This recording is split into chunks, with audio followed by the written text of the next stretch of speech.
Bismillahirrahmanirrahim. Assalamualaikum warahmatullahi wabarakatuh. Alhamdulillah dalam kesempatan ini kita bertemu lagi dalam mata kuliah keperawatan medikal bedah 2. Untuk kesempatan kali ini kita melanjutkan bahasan yang kemarin ya tentang masalah gangguan rasa nyaman akibat patologi sistem integumen. Kemarin sudah dijelaskan bagaimana konsep dasar dari ketidaknyamanan, ya.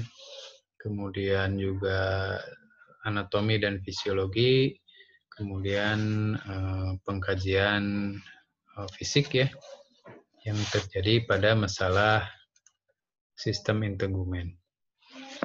Nah, untuk sekali ini kita fokus pada masalah spesifik klinisnya, yaitu masalah keperawatan pada pasien dengan luka bakar, ya, atau di istilahnya kombustio. Ya. Definisi dari luka bakar adalah trauma yang disebabkan oleh panas, arus listrik, bahan kimia, dan petir yang mengenai kulit, mukosa, dan jaringan yang lebih dalam. Artinya di sini kulit mengalami kerusakan ya, akibat faktor-faktor fisik terutama ya. Sini. Baik itu panas atau heat burn injury, arus listrik disebut juga electric burn injury, kalau bahan kimia disebut chemical burn injury, kemudian petir juga termasuk elektrik sebenarnya. Ini apapun penyebabnya, manifestasinya secara umum sama ya, yaitu terjadinya kerusakan pada kulit, mungkin juga disertai gejala-gejala yang mirip juga ya, meskipun dari setiap penyebab itu akan biasanya memiliki karakteristik tersendiri ya dari kerusakannya atau manifestasi klinisnya ke sananya akibat dari luka tersebut. Nah, secara patofisiologis, luka bakar disebabkan oleh pengalihan energi dari suatu sumber panas kepada tubuh. Ya. Pada intinya sebenarnya panas juga ya, baik itu karena radiasi, elektrik, kimia, sebenarnya itu mengandung panas. Luka bakar dapat dikelompokkan menjadi luka bakar termal, radiasi, elektrik, dan juga kimia. Dalamnya luka bakar tergantung pada suhu agen penyebab luka bakar dan lamanya kontak agen tersebut. Jadi karakteristik dari luka itu juga tergantung dari sumbernya ya. Baik itu termal, radiasi, kimia atau elektrik. Kemudian juga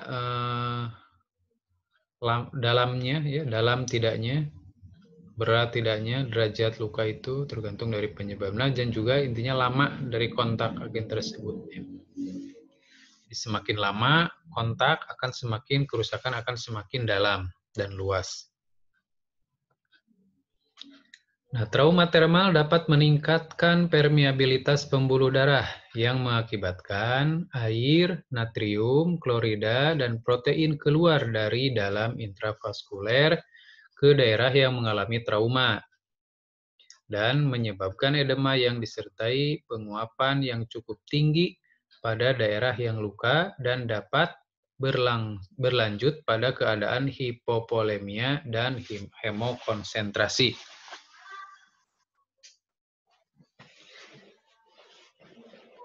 Nah, di sini selain terjadinya kerusakan pada lapisan kulit, ya, juga bisa mengakibatkan keadaan panas pada yang mengenai kulit itu menyebabkan si pembuluh darah itu mengalami dilatasi, ya, hiperdilatasi, ya, dilatasi yang berlebihan sehingga akan terjadi edema ya, pada area yang luka tersebut.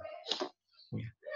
Dilatasi akan menyebabkan peningkatan permeabilitas kapiler atau pembuluh darah sehingga bahan-bahan yang tadinya secara normal tidak bisa keluar masuk begitu saja, ya, itu bisa dengan mudah keluar seperti air, natrium. klorida, dan sebagainya. Bahkan protein pun bisa keluar. Ya. Kita tahu bahwa kalau molekul protein itu cenderung atau bentuknya itu lebih besar ya molekulnya. Sehingga kemungkinan kecil bisa lolos atau keluar dari pembuluh darah yang dalam keadaan normal. Kita tahu bahwa tempat untuk yang paling besar ya dalam proses keluar masuknya elektrolit maupun cairan atau air adalah glomerulus di ginjal ya. Nah, di glomerulus di ginjal itu air bisa keluar, natrium klorida itu dengan mudah bisa keluar ya. Nah, kan tetapi kalau protein itu tidak bisa di sana. Nah, ini bisa ya dengan adanya luka bakar, protein pun yang molekulnya besar itu bisa sampai keluar. Nah, akibatnya apa? Akibatnya itu bisa mengalami penurunan cairan di dalam intravaskuler. Ya.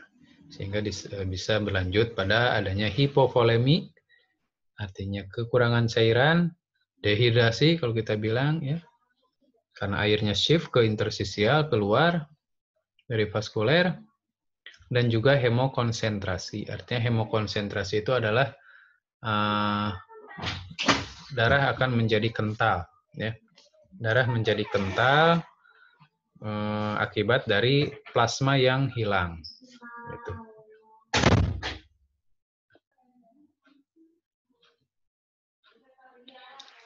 Respon kompensasi terhadap luka bakar berupa rasa haus, pernapasan cepat, frekuensi jantung meningkat, bising usus meningkat, edema, dan perubahan berat badan. Nah, di sini yang namanya kompensasi itu adalah apa namanya ya? Respon dari suatu kondisi ya. Di mana suatu kondisi itu atau stimulus itu mengakibatkan atau mengancam keseimbangan dari proses tubuh. Nah, di sini maka tubuh akan merespon kehilangan cairan akibat luka bakar itu dengan meningkatnya rasa haus. Ya, rasa haus ini adalah kompensasi untuk sesegera mungkin kita itu mengkonsumsi cairan ya, untuk mereplace atau mengganti cairan yang hilang. Ya, baik itu secara enteral maupun parentral. Kemudian pernapasan yang cepat. Pernapasan yang cepat ini diakibatkan karena penurunan suplai oksigen ke jaringan. Ya. Jadi suplai oksigen menurun ke jaringan akibat terjadinya perlambatan dari suplai darah ke jaringan. Ya. Kenapa melambat? Ya karena darah akan menjadi lebih kental ya, atau disebut juga tadi hemokonsentrasi tadi, sehingga kalau darah menjadi kental itu apa namanya, jalannya itu, alirannya itu akan menjadi lambat. Nah, dengan lambatnya aliran darah, otomatis oksigen pun akan lambat ke apa namanya, memperfusi jaringan gitu ya. Nah, di sini pusat pernapasan akan meresponnya dengan apa namanya, kekurangan oksigen ya. Jadi apa namanya, stimulusnya sama seperti kekurangan oksigen. Maka dia akan meningkatkan frekuensi napasnya. Frekuensi jantung pun demikian ya.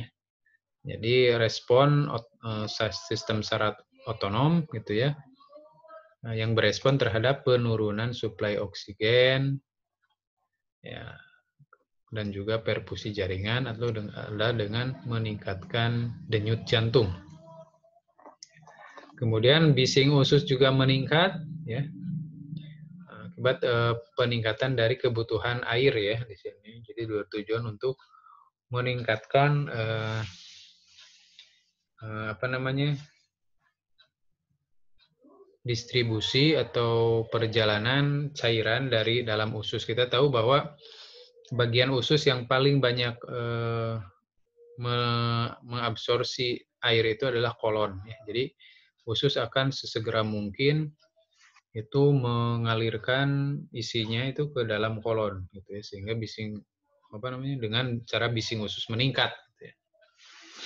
Edema dan perubahan berat badan. Ya, di sini perubahan berat itu bisa terjadi eh,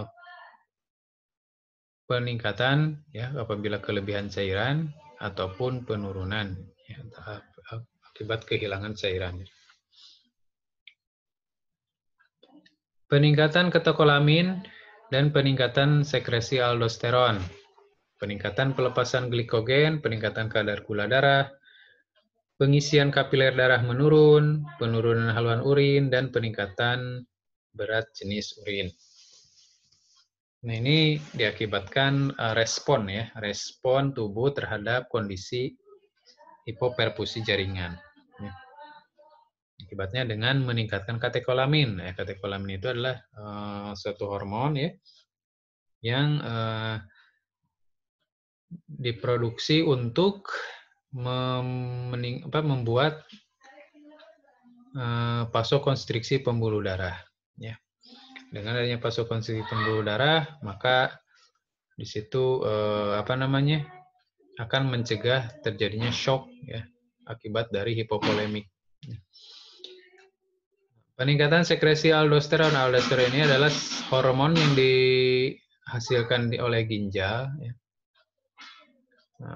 yang bermanfaat untuk mengambil kembali atau mereabsorpsi natrium ya pada tubulus ginjal. Ya. Dengan peningkatan absorpsi natrium, otomatis air pun yang sudah dibuang dari ke saluran perkemihan itu akan diambil kembali untuk mempertahankan cairan yang ada di vaskuler. Itu tujuan. Peningkatan pelepasan glikogen, artinya di sini glikogen akan dipecah gitu ya untuk dibentuk menjadi glukosa ya, karena pada keadaan sakit itu akan terjadi peningkatan metabolisme dan glikogen adalah salah satu cadangan glukosa yang banyak di dalam tubuh. Ya, dia bisa dideposit di hati, di otot juga ya, banyak kali glikogen itu bisa dibongkar untuk sumber energi. Peningkatan kadar gula darah. Nah, ini juga ya akibat dari peningkatan katekolamin juga ya. Jadi disebut juga hiperglikemi gitu ya. Akibat peningkatan metabolisme tadi ya, peningkatan pelepasan glikogen dirubah menjadi glukosa sehingga gula darah menjadi meningkat. Pengisian kapiler darah menurun akibat dari tadi ya penurunan plasma darah, penurunan haluan urin akibat dari tadi reabsorpsi ya, reabsorpsi air dan natrium oleh aldosteron dan juga akibat dari kehilangan cairan yang berbentuk edema tadi. Sehingga pasokan darah ke ginjal pun akan menurun. Ya, sehingga kalau menurun ya produksi urinnya pun menurun. Kemudian peningkatan berat jenis urin, artinya di sini urinnya semakin pekat ya, akibat dari penurunan konsentrasi air di dalam urin. Shock luka bakar adalah merupakan komplikasi yang seringkali dialami pasien dengan luka bakar luas karena hipovolemik yang tidak segera diatasi. Ini ya komplikasi yang paling ditakutkan, salah satunya adalah adanya shock ya. Tadi konsepnya bahwa akibat dari luka bakar termal tadi mengakibatkan vasodilatasi pembuluh darah. Vasodilatasi pembuluh darah akan menyebabkan cairan shift ke interstisial ya, keluar dari sistem vaskuler. Nah, apabila keadaan ini tidak cepat-cepat direspon, status cairannya tidak segera dikoreksi, diseimbangkan, maka bisa jatuh pada keadaan shock. Ya. Shock itu adalah suatu kegawat daruratan, ya, yang sulit ditangani. Ya, shock itu. Ya, meskipun kita gampang saja, cepat aja diinfus gitu ya, diinfus, diguyur gitu ya, ada kan. Ya, jadi salah satu penata laksanaan shock itu adalah dengan mengguyur gitu ya pasien yang hipovolemi atau yang shock tadi dengan cairan, artinya menginfus dengan cepat gitu ya. Jadi tetesannya itu sangat cepat dan mungkin membutuhkan tidak hanya satu line ya, tapi dua atau tiga line ya. Di tangan kiri, tangan kanan, di kaki kiri, kaki kanan itu bisa bersamaan diinfus Ya, tujuannya adalah secepatnya itu mereplace cairan yang hilang. Nah, cairan yang hilang itu bisa sudah tergantikan apabila indikatornya ya tensi darah kembali naik, ya gitu ya. Kesadaran kembali membaik gitu ya. Nah, jadi TTV-nya diawasi atau di monitoring ya ketika memberikan cairan. Ya. Kemudian kesadarannya juga bisa membaik di situ ya. Pokoknya cairan masuk aja dulu lah gitu ya. Diisi dulu vaskulernya yang mengalami kolaps tadi. Ya, tapi di sini ya meskipun cairannya di ini banyak diguyur banyak itu, tapi kadang-kadang juga kebanyakannya tidak berhasil ya. Itu karena ini sudah komplikasi multi organ ya. Jadi organnya juga kalau sudah mengalami shock itu kadang-kadang jadi sudah rusak gitu ya. Organ-organ dalamnya itu. Seperti ginjal, kemudian pembuluh darahnya juga sudah tidak respon lagi gitu ya, meskipun diisi cairan yang banyak. Tapi ada juga yang berhasil. Gitu. Nah ini kalau kita lihat pathway-nya ya, jadi dari bahan kimia, kemudian termis, radiasi, ya, itu bisa menjadikan penyebab luka bakar, ya, masalah keperawatan yang timbul secara psikologis itu gangguan konsep diri, kurang pengetahuan, ansietas. Kalau secara biologis itu bisa jalan napas tidak efektif,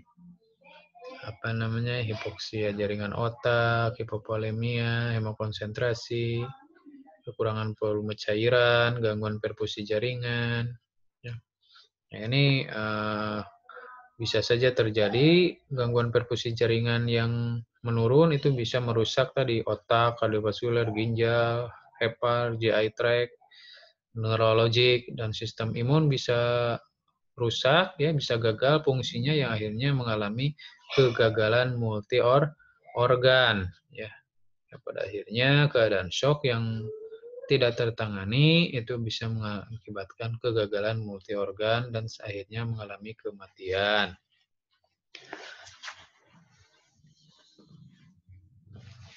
Dampak luka bakar terhadap sistem tubuh yang pertama adalah gangguan cairan dan elektrolit.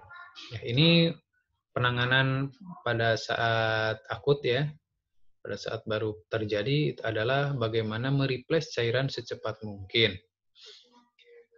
Nah, pemindahan cairan dan elektrolit dari intra ke ekstravaskuler.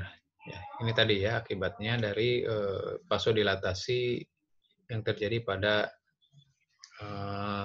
penderita atau yang mengalami luka bakar. Kemudian gangguan sirkulasi dan hematologi. Terjadinya penurunan curah jantung berupa stroke volume berkurang, resistensi perifer meninggi, takikardi, hipotensi, dan hemolisis eritrosit. Nah, ini ya. Jadi gangguan sirkulasi dan hematologi. Pada gangguan sirkulasi bisa mengalami stroke volume ya, atau penurunan stroke volume. Stroke volume itu apa? Stroke volume itu adalah jumlah darah yang terdapat pada satu kali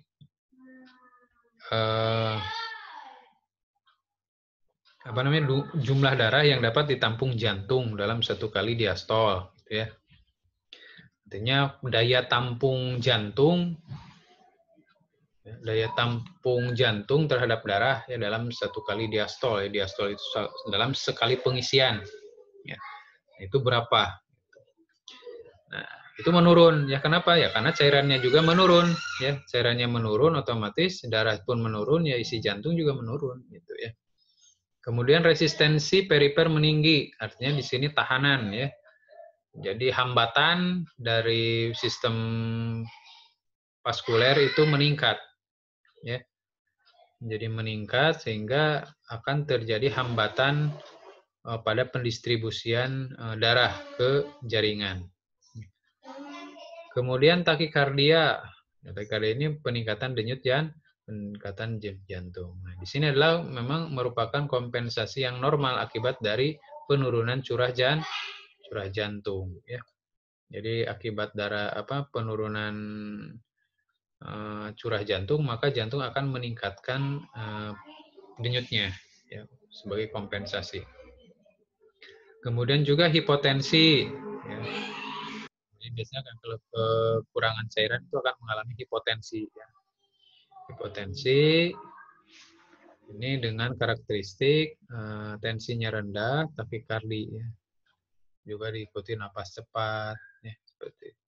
Ini adalah mekanisme kompensasi normal dari tubuh. Dan hemolisis eritrosit. Nah ini ya, sel darah merahnya ketika luka bakar terkena panas itu pada rusak ya sel eritrositnya.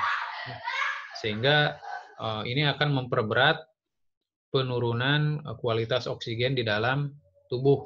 Ya. Kita tahu kan oksigen itu kan diikat oleh hemoglobin. Ya, hemoglobin itu terdapat dalam eritrosit. Sekarang eritrositnya rusak, otomatis hemoglobin tidak bisa mengikat ya, oksigen. Sebegitu kuat apapun ketersediaan oksigen, kalau eritrositnya banyak yang hemolisis itu tetap saja ya tidak bisa diambil oleh darah. Gitu. Ya, akibatnya bisa terjadi kerusakan multi organ tadi.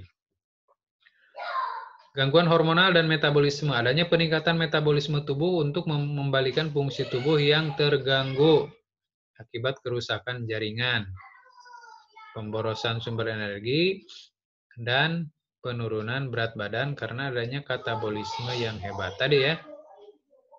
Jadi adanya peningkatan metabolisme tubuh itu adalah respon untuk secepatnya mengembalikan fungsi tubuh yang normal ya. Di sini akan tetapi peningkatan metabolisme itu bisa mengeruk sumber energi tadi glikogen ya, atau sumber-sumber glukosa, cadangan-cadangan makan yang ada dalam tubuh. Kalau memang lukanya lama dan luas gitu ya, perawatannya lama, itu orang bisa sampai kurus ya. Jadi sudah sumber energi yang ada di dalam tubuh itu udah dibongkar semua. Kita tahu bahwa pasien luka bakar itu yang kira-kira lebih dari 45% itu bisa sampai 3-4 bulan di rumah sakit. Nah, itu perawatannya di ruang unit khusus luka bakar itu ya. Itu bisa sampai 3-4 bulan gitu. Ya, kalau luka bakarnya itu lebih dari 45% gitu ya. Kemudian penurunan bebek jelas ya. Jadi sumber energi atau sumber cadangan energi itu dikuras habis, maka berat badan pun akan menurun ya. Itu ditambah lagi kan berat badan itu manusia itu tergantung dari ditentukan oleh air ya. Nah, ini airnya bermasalah ya. Kemudian cadangan energi juga habis, maka bisa menurun. Gangguan imunologi terjadi penurunan daya tahan tubuh. Yang pertama karena kerusakan kulit itu sendiri ya. Nah, kemarin mungkin atau kapan ya telah dibahas bahwa kulit itu adalah salah satu pertahanan yang utama ya, primer pada tubuh kita. Nah, sekarang pertahanan tubuhnya rusak ya akibat luka bakar. Nah, otomatis di situ segala macam potensi penyakit bisa masuk dengan mudah ya. Mikroorganisme dari luar bisa masuk, kemudian juga panas dari lingkungan bisa menyebabkan penguapan yang cepat dari air di dalam tubuh kita ya, ada termoregulasinya menjadi rusak gitu ya. Nah, pokoknya risiko ya orang yang terkena luka bakar itu akan berisiko mengalami infeksi ya gitu. Ditambah lagi sumber cadangan energinya dibongkar habis gitu ya, sehingga kualitas dari sel darah putihnya pun menurun ya karena habis untuk mengganti atau memperbaiki jaringan ya seperti itu. Apalagi orangnya misalkan kurus gitu ya, kurus atau tidak sedikit cadangan energinya, luka bakar lagi, wah itu mah lebih bahaya ya seperti itu. Nah, klasifikasi luka bakar. Ya. Faktor yang mempengaruhi keparahan cedera tersebut yang pertama kedalaman luka bakar. Ya, diklasifikasikan ada luka bakar superficial atau di permukaan saja, luka bakar deep partial thickness atau luka bakar yang sedang lah gitu ya, dan luka bakar full thickness, luka bakar yang dalam. Atau semua lapisan kulit rusak gitu. Kemudian berdasarkan agen penyebab luka bakar, ada luka bakar termal ya, seperti terbakar, kontak dengan kobaran api, luka bakar listrik, kimia dan radiasi. Tadi mungkin sudah di. Kemudian berdasarkan keparahannya ada luka bakar minor, luka bakar sedang tak terkomplikasi, dan luka bakar mayor. Nah, luka bakar minor ini batasannya adalah cedera dengan ketebalan parsial dengan luas permukaan total tubuh kurang dari 15%. Ya. Artinya di sini persentase lukanya itu kurang dari 15% pada dewasa dan 10% pada anak-anak. Atau cedera ketebalan penuh dengan luas permukaan total tubuhnya kurang dari 2% yang tidak disertai komplikasi apapun. Ya. Dan di sini luka bakar yang minor itu bisa juga luka bakar full thickness tadi ya, dalam sekali semua lapisan ini habis, termasuk otot juga dan ligamen, kurang dari 2% akan tetapi tidak ada komplikasi. Ya. Kemudian luka bakar sedang tak terkomplikasi ya, bila luas permukaan total tubuhnya yang terkena itu 15-25%. Jadi lukanya 15-25% itu luka sedang pada orang dewasa. 10-20% itu pada anak-anak. Atau cedera ketebalan penuh dengan LPTT kurang dari 10% yang tanpa disertai komplikasi. Ini batasannya luka sedang. Kalau luka bakar mayor itu ketebalan parsial dengan luas permukaan tubuhnya yang terkena itu lebih dari 25% pada orang dewasa. Ya. Atau lebih dari 20% pada anak-anak. Cedera ketebalan penuh dengan luas permukaan sama dengan 10%. Ya. Atau juga lebih besar. Luka bakar juga disebut mayor apabila mengenai tangan, wajah, mata, telinga, dan juga kaki. Ya.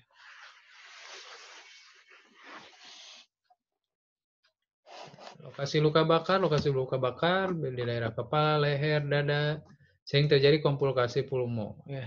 Di sini kalau seseorang misalkan terkena luka bakar pada daerah kepala, ya muka, gitu, leher, gitu, dada juga, ya ini sering terjadi komplikasi pulmo, ya akibat dari edema dari saluran pernapasan, ya, dan juga inhalasi dari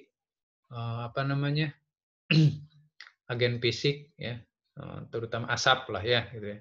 Jadi kalau misalkan terkena seseorang misalkan terjebak dalam bangunan yang mengalami kebakaran, ya, nah itu kemungkinan besar bisa mengalami masalah komplikasi ke pulmo ya akibat dari inhalasi dari asap panas gitu ya, dan juga mungkin kalau terkena luka bakarnya di kepala, di leher, di dada itu akibat dari edema ya daerah situ.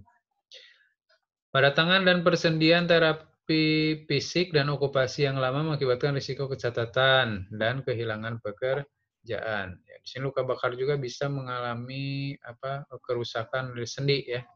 Sendi bisa mengalami kontraktur. Nah, dengan adanya misalkan orang terkena luka bakar, maka sendinya bisa mendadak kaku ya, tidak bisa digerakkan akibat dari terjadinya denaturasi dari protein-protein yang ada pada sendi. Jadi si sendinya itu si proteinnya itu menjadi mengeras gitu ya. Ya seperti Nah misalkan kita menggoreng telur gitu. Menggoreng telur, kemudian kan si proteinnya itu yang berwarna putih itu ya. Nah, itu menjadi kaku seperti itu ya kalau digoreng. Nah, ini juga sama ya. Protein-protein yang terdapat pada sendi itu mengalami denaturasi namanya, dan akhirnya menjadi seperti membeku gitu, menjadi ketat gitu ya. Nah, itu bisa menjadi kaku sendi atau kontraktur. Nah, ini sulit penanganannya ya. Kalau sudah kontraktur itu sulit penanganannya. Mungkin ya terapi fisik juga atau okupasi juga yaitu mah terapi tidak spesifik ya, di operasi mungkin yang lebih spesifik itu juga akan sulit juga. Jadi pasti kalau memang sudah sendinya sudah pernah terkena akan terus-terusan seperti itu ya, mengalami keluhan. Jarang yang normal kembali. Kemudian berdasarkan ukuran luka bakar, nah ini sini kita harus mengetahui ya. Jadi ini rule of nine, ini untuk menghitung presentasi dari luka bakar yang mengenai tubuh. Ya, di sini orang dewasa ya. Nah, apabila terkena kepala dan leher itu kepala itu 9% ya. Kemudian lengan masing-masing 9%, jadi dua lengan itu 18% depan belakang. Gitu ya. Nah, kemudian badan depan 18%, badan belakang juga 18%. Jadi badan, depan, dada, perut gitu ya. Dada, perut itu 18%, jadi 36% depan belakang. Tungkai masing-masing 18% ya kaki ya. Jadi kalau 2 36%. Genitalia atau perineum itu 1%. Jadi kalau di jumlah jamleh jadi 100%. Nah ini kita harus hafal ya. Harus benar-benar hafal. Ini pasti akan muncul pada beberapa soal-soal, banyak soal di uji kompetensi itu pasti muncul saja ini ya. Rumus. Dan kalau kita misalkan bingung gitu ya, karena lukanya nggak ngegeblek gitu ya, satu tangan full, kalau enggak cuma sedikit gitu ya, di sini sedikit, nah itu bagaimana menghitungnya? Ya, kita bisa menggunakan telapak tangan kita, bahwa telapak tangan kita itu adalah 1%, ya. Jadi telapak tangan kita itu 1%, kalau lukanya kita kecil, ini berarti dikira-kira saja. Ini ada nggak seperempat telapak tangan kita atau setengah telapak tangan kita. Kalau setengah ya berarti setengah persen. Kalau seperempat berarti 0,25%. Nah gitulah ya. Itu cara ininya, cepatnya. Usia korban luka bakar. Usia korban sangat mempengaruhi keparahan luka bakar dan keberhasilan di dalam perawatan luka bakar. Angka kematian lebih tinggi terutama pada usia anak di bawah 4 tahun. Ya, 0 sampai 1 tahun. Dan juga pasien berusia 65 tahun. Ya. Ini berhubungan dengan maturitas ya. Kemampuan memperbaiki diri dari jaringan-jaringan itu. Kalau bayi usia 0 sampai 1 tahun tentunya belum matur ya, sistem imunnya dan juga regenerasi selnya. Kalau sudah tua 65 tahun itu ya jadi sudah ini ya, sudah berkurang gitu ya kemampuannya. Pernah bagus tapi sudah berkurang gitu sekarang. Komplikasi yang bisa terjadi pada luka bakar yang pertama adalah adanya kecacatan. Jelas ini ya, baik kecacatan dari sistem integumennya atau dari sistem muskuloskeletalnya ya, bisa rusak gitu ya, banyak sekali. Atau yang terkena mulut misalkan itu bisa kerusakan secara estetik gitu ya, jadi dari kecantikannya bisa rusak gitu ya. Terkena mata bisa mengalami kebutaan juga ya. Kemudian cerebrovascular accident, myocardial infarction, dan emboli paru sebagai akibat dari melambatnya aliran darah, pembentukan bekuan darah. Nah, artinya di sini ketika terjadi luka bakar, ya tadi akan mengalami hemokonsentrasi. Hemokonsentrasi itu menjadikan darah menjadi kental. Ya. Nah, darah kental itu sangat riskan sekali akan terbentuknya agregat-agregat dari sel darah merah. Artinya si sel darah merah itu akan saling menempel, gitu ya. akan saling menempel, akan menjadi emboli, mengalir ke dalam peredaran darah ya dalam suatu masa yang cukup besar gitu ya. Jadi saling si eritrositnya itu saling menempel, trombositnya terutama trombositnya saling menempel, kemudian menjadi bekuan yang menggumpal. Dan akhirnya kalau memasuki pembuluh darah yang kecil itu bisa saja itu menutupi lubang ya, mampet gitu ya. Nah, dari situlah kalau memang mampetnya itu pas di saluran pembuluh darah otak, ya akan mengalami stroke ya, atau disebut cerebrovascular accident tadi. Ya. Kalau di jantung, ya bisa mengalami infarction gitu. Ya. Kalau di paru, ya bisa mengalami embolisme paru gitu ya. Jadi dimanapun nempelnya itu bisa mengalami menyebabkan serangan gitu ya. Kalau di otak serangan otak gitu ya. Kalau di jantung serangan jantung. Kalau di paru ya serangan paru gitu ya. Nah di sini juga pada luka bakar atau penderita luka bakar akibat elektrik juga ini yang harus kita waspadai juga adanya ini cardiac infarction ini ya. Pada orang-orang yang mengalami elektrik itu kita tahu kalau kesetrum ya, kalau kesetrum itu kan menyebabkan otot itu mengalami kejang gitu ya. Nah, kalau lama-lama kesetrumnya lama itu bisa sampai hangus kan ya. Kita bisa melihat sendiri di beberapa peristiwa di berita gitu kan. Orang tersengat kabel listrik itu kan bisa sampai hangus gitu. Bisa saja itu juga paling cepat ya atau paling cepat menyebabkan kematian ya, meskipun tidak hangus gitu ya adalah gini ya mengalami cardiac attack ya infark. Jadi jantungnya mengalami kematian, ototnya rusak gitu, ya, hangus gitu. Ya. Nah, di sini kan kenapa sih si listrik itu misalkan kita memegang sumber listrik ya oleh jari tapi yang bergetarnya itu seluruh badan ya karena di dalam tubuh kita itu kan ada zat besi ya. Zat besi itu kan di mana? Jadi sel darah merah tadi ya. Zat besi itu kan Fe, jadi ya bisa menghantarkan listrik ya. Jadi situlah besi itu ya dan mineral lain ada juga yang bisa menghantarkan listrik selain besi itu di dalam tubuh kita. Ya. Bisa sampai ke jantung. Nah, jantung kalau terkena setrum ya bisa rusak gitu ya otot-ototnya dan akhirnya mengalami cardiac infarction.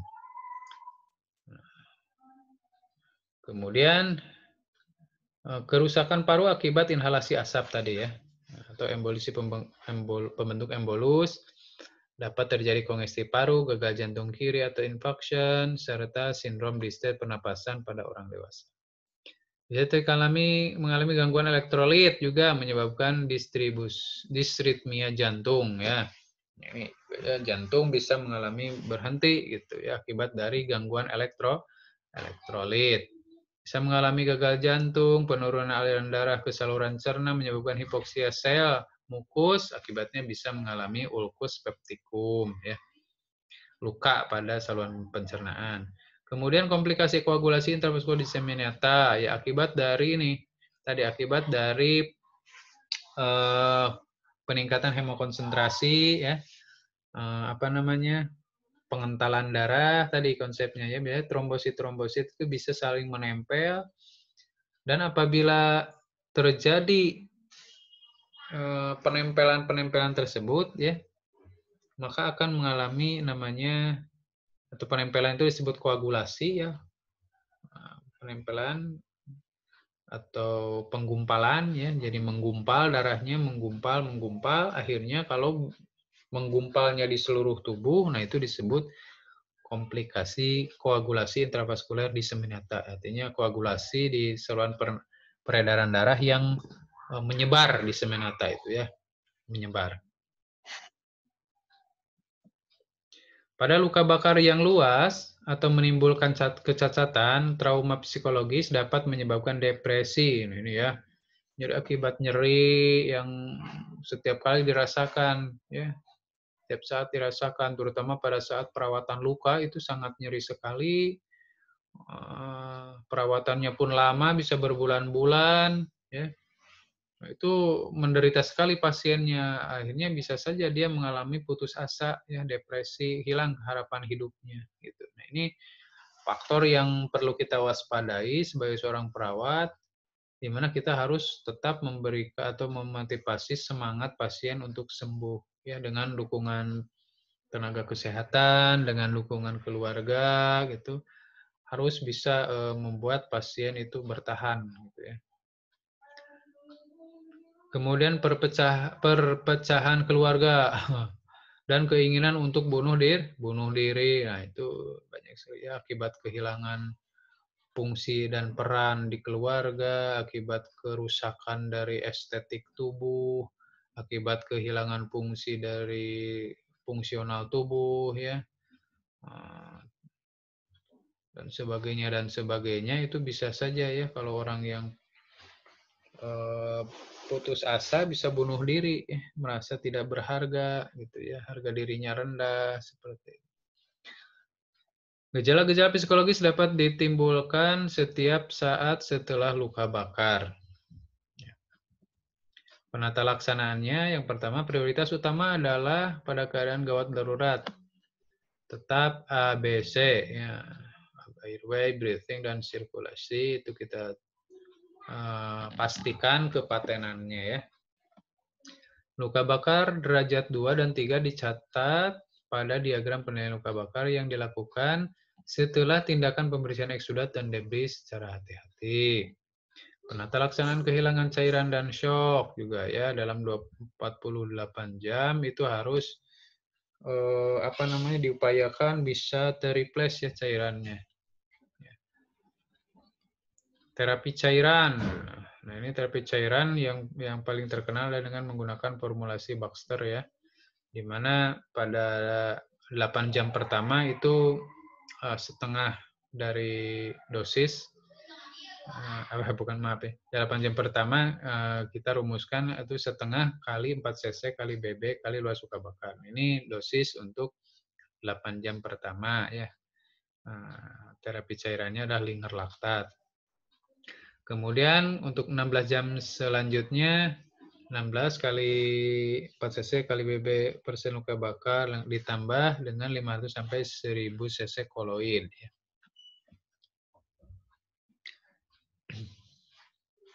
Nah, kita tahu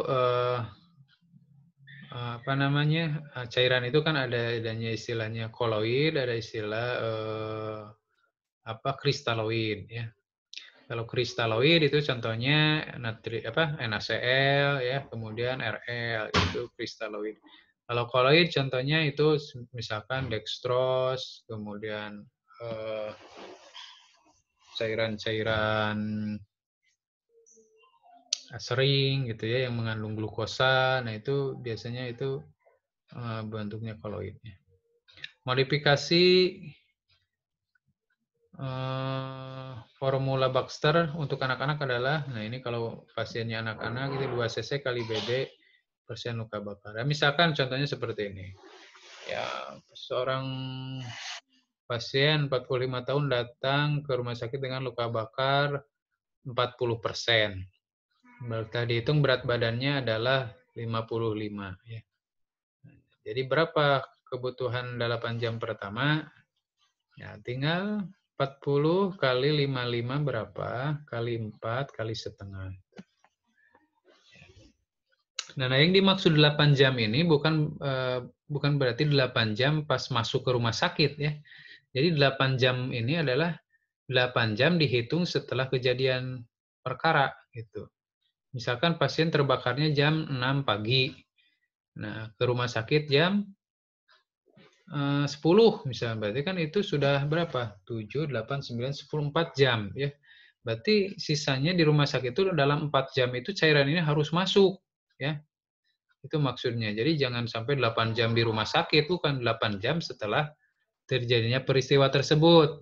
Jadi kalau di rumah sakit tinggal 4 jam ya kumaha carana 4 jam itu cairan ini yang kita dosis ini harus masuk semua gitu ya. Nah, 16 jam selanjutnya baru ini menyertai. Itu yang perlu dicatat ya.